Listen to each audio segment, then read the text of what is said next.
Hello সবাই কেমন আছেন? আশা করি সবাই ভালো আছেন। তো আমাদের এখানে এখন ধান কাটার মৌসুম চলতেছে। তো আব্বু অনেকক্ষণ আগেই গেছে জমিতে ধান কাটার জন্য। তো আমি এখন যাইতেছি মূলত ধান কাটার জন্য। তো এই জমিটা মূলত কালকেও একবার কাটছিলাম। তো বাকি আছে এই এতটুক।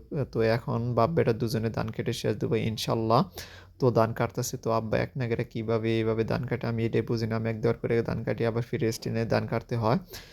তো আমি শুধু বাপের সাথে শুধু হাল ধরে থাকি। তো কাজ করতেছি। তো যারা বলে বাপের একমাত্র ছেলে চিন্তা কিসের? তার জন্যই তো আমার কাজ আমার নিজেরই করতে হবে। নিজের কাজ নিজে করলে কোনো লজ্জা শরম নেই।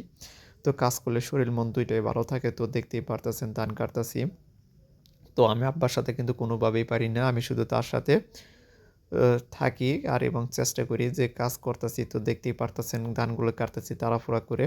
তো মোটামুটি এখন ধান কাটা শেষ। তো আব্বা আটিগুলা ভালোভাবে গুছাইতেছে। তো দেখতেই পারতেছেন। তো সবাই ভালো থাকবেন। আবারও দেখা হবে নতুন কোনো ভিডিওতে। সেই প্রত্যাশাই হইলো। আসসালামু আলাইকুম।